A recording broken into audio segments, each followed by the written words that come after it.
يا بدرات منحى كل كمالي ماذا يعبر عن هناك مقام.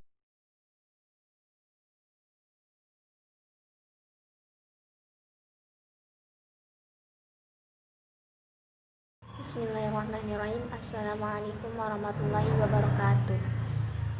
Di sini saya akan membacakan syarah dari kitab Taqiyul Qaul yang dikarang oleh Muhammad Ibnu Umar Nawawi Al-Bantani tentang Fadilatul Nikah.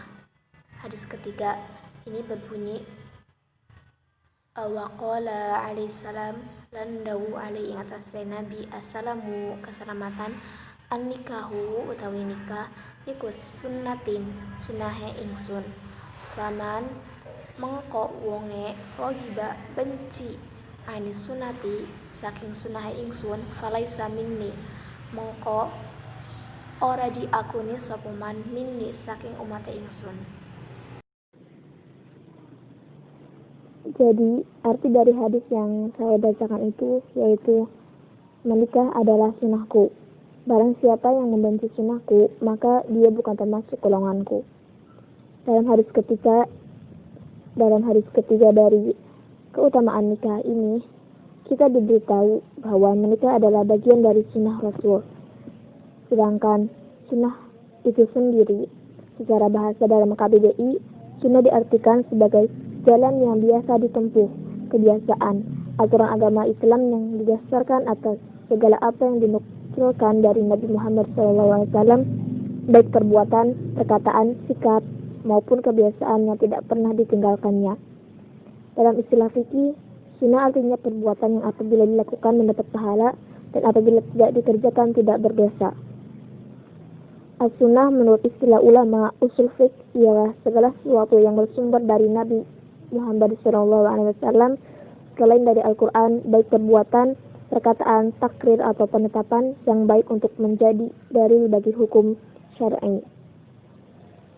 Selain hukum dari menikah itu adalah sunnah, terdapat 5 hukum lainnya tentang menikah, yaitu yang pertama, menikah itu wajib apabila seseorang telah mampu baik secara fisik maupun finansial. Sedangkan bila ia tidak segera menikah, dikhawatirkan berbuat zina. Sedangkan hukum menikah yang kedua itu yang tadi telah disebutkan bahwa hukum menikah itu sunnah. Dasar hukum nikah menjadi sunnah apabila seseorang menginginkan sekali punya anak dan tak mampu mengendalikan diri dari berbuat zina. Dan yang hukum ketiga dari menikah adalah makruh. Selanjutnya, hukum menikah itu adalah makruh apabila seseorang akan menikah tetapi tidak berniat memiliki anak, juga ia mampu menahan diri dari berbuat zina, padahal apabila ia menikah ibadah sunnahnya akan terlantar. Hukum yang keempat dari menikah adalah mubah. Seorang yang hendak menikah tetapi mampu menahan nafsunya dari berbuat zina, maka hukum nikahnya adalah mubah. Sementara ia belum berniat memiliki anak dan seandainya ia menikah, ibadah sunnahnya tidak sampai terlantar. Dan yang terakhir dari hukum menikah yaitu haram. Hukum nikah menjadi haram apabila ia menikah justru akan merugikan istrinya atau merugikan suaminya karena ia tidak mampu memberi nafkah lahir dan batin. Atau jika menikah, ia akan mencari mata ia akan mencari pekerjaan yang diharamkan oleh Allah, padahal sebenarnya ia sudah berniat menikah dan mampu menahan nafsu dari zina. Sementara hukum menikah bagi perempuan adalah wajib menurut Ibnu Arafah. Hal itu apabila ia tidak mampu mencari nafkah bagi dirinya sendiri, sedangkan jalan satu-satunya adalah dengan menikah. Lalu setelah kita mengetahui beberapa hukum menikah, mungkin kita juga harus mengetahui apa tujuan dari menikah itu sehingga menikah menjadi bagian dari sunnah Rasul.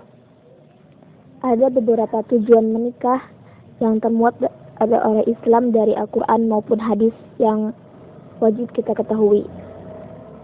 Pernikahan merupakan ibadah dengan kedudukan yang sangat penting dan sakral dalam Islam, hingga disebut sebagai mistaqon golizo dalam Al-Quran yang berarti perjanjian yang amat kokoh dan kuat, sehingga tidak baik bila menyepelekannya hingga menganggap enteng perceraian untuk menikah lagi.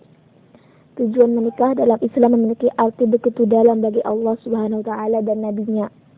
Selain menciptakan generasi yang soleh-solehah, Allah menyampaikan berbagai berkah di balik pernikahan.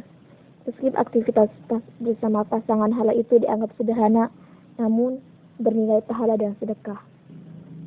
Ikatan suci pernikahan menjamin keharmonisan, kebahagiaan, dan ketentraman selama memegang teguh Islam bersama. Apabila ditambah dengan mengikuti suri tauladan Nabi Muhammad SAW bersama pasangannya. Ada beberapa tujuan utama menikah. Yang pertama yaitu melaksanakan sunnah Rasul. Tujuan utama pernikahan dalam Islam ialah menjauhkan dari perbuatan maksiat. Sebagai seorang muslim, kita memiliki panutan dalam menjalankan kehidupan sehari-hari. Alangkah baiknya bisa meniru yang diajarkan oleh Nabi Muhammad SAW, yaitu salah satunya menjalankan pernikahan dengan niat yang baik. Seperti yang diriwayatkan oleh Ibnu Majah, menikah adalah sunnahku. Barang siapa yang tidak mengamalkan sunnahku, bukan bagian dariku. Seperti yang tadi telah dikatakan dalam hadis yang saya bacakan. Lalu, maka menikahlah kalian karena aku bangga dengan banyaknya umatku di hari kiamat. Hadis riwayat Ibnu Majah. Yang kedua tujuan menikah yaitu menguatkan ibadah sebagai benteng kokoh akhlak manusia. Pernikahan merupakan hal yang mulia dalam Islam. Ikatan suci yang bermanfaat dalam menjaga kehormatan diri serta terhindar dari hal-hal yang dilarang agama. Apabila telah menikah, diketahui baik untuk menundukkan pandangan, juga membentengi diri dari perbuatan keji dan merendahkan martabat, salah satunya yaitu zina. Seperti dalam hadis, wahai para pemuda, jika kalian telah mampu, maka menikahlah. Sungguh menikah itu lebih menenteramkan pandangan dan kelamin. Bagi yang belum mampu, maka berpuasalah karena puasa bisa menjadi tameng baginya. Hadis riwayat Bukhari. Dan tujuan ketiga dari menikah yaitu menyempurnakan agama. Terasa lebih indah bila menjalin kebahagiaan dunia dan akhirat disamarkan yang tepat dalam hidup rumah tangga. Tujuan pernikahan dalam Islam selanjutnya untuk menyempurnakan separuh agama. Separuhnya yang lain melalui berbagai ibadah. Seperti hadis Rasulullah, barang siapa menikah, maka ia telah menyempurnakan separuh ibadahnya, agamanya, dan hendaklah ia bertakwa kepada Allah Subhanahu wa Ta'ala dalam memelihara yang sebagian sisanya. Hadis riwayat Tabrani dan Hakim. Tujuan keempat dari menikah yaitu mengikuti perintah Allah Subhanahu wa Ta'ala. Tujuan pernikahan dalam Islam berikutnya ialah mengikuti perintah Allah Subhanahu wa Ta'ala. Menikah menjadi jalan ibadah yang paling banyak dinanti dan diidamkan oleh sebagian masyarakat. Yakinlah bahwa usaha yang dibarengi doa, tawakal bersama pasangan tentu akan saling menguatkan mencapai kekayaan dunia dan akhirat. Seperti yang tertera dalam Quran surat An-Nur ayat 32 yang berbunyi, dan kawinkanlah orang-orang yang sendirian di antara kamu dan orang-orang yang layak berkawin dari hamba-hamba sahayamu yang lelaki dan hamba-hamba sahayamu yang perempuan. Jika mereka miskin, Allah akan memampukan mereka dengan karunia-Nya. Dan Allah Maha Luas pemberiannya lagi Maha mengetahui. Tujuan menikah yang kelima yaitu mendapatkan keturunan. Demi melestarikan keturunan putra putri Adam, tujuan pernikahan dalam Islam termasuk mendapatkan keturunan. Salah satu jalan investasi di akhirat selain beribadah termasuk pula keturunan yang soleh dan solehah. Seperti yang tercantum dalam Quran surat An-Nahl ayat 72 yang berbunyi, Allah menjadikan kamu istri-istri dari jenis kamu sendiri dan menjadikan bagimu istri-istri kamu itu anak-anak dan cucu-cucu dan memberimu rezeki yang baik. Maka, mengapakah mereka beriman kepada yang batil dan mengingkari nikmat Allah? Kemudian, yang keenam yaitu penyenang hati dalam beribadah. Tujuan menikah dalam Islam selanjutnya sebagai penyenang hati, membentuk pasangan suami istri yang bertakwa kepada Allah Subhanahu wa Ta'ala.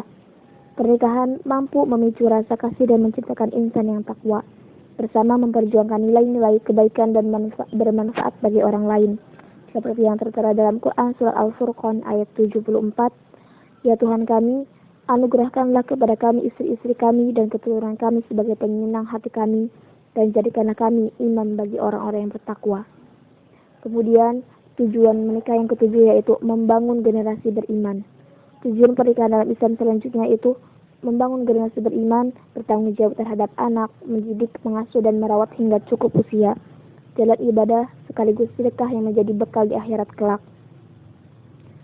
Yang seperti tertera dalam Quran surat At-Tur ayat 21. Dan orang-orang yang beriman dan yang anak cucu mereka mengikuti mereka dalam keimanan, kami hubungkan anak cucu mereka dengan mereka, dan kami tiada mengurangi sedikit pun dari pahala amal mereka.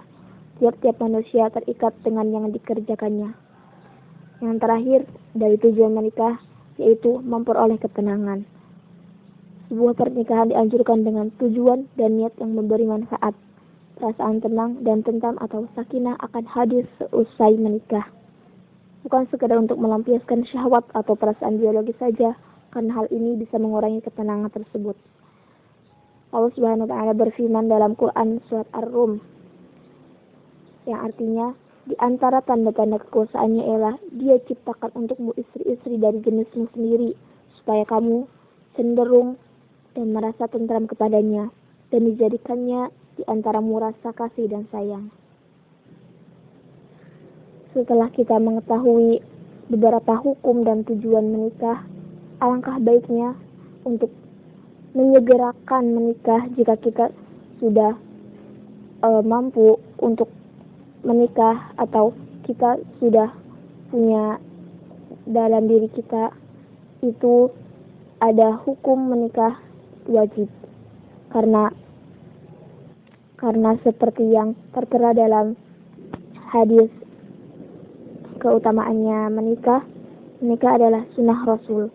Maka kita sebagai umatnya Nabi Muhammad SAW patut untuk meniru sunnahnya Nabi, yaitu salah satu dari banyaknya sunnah Nabi yaitu menikah.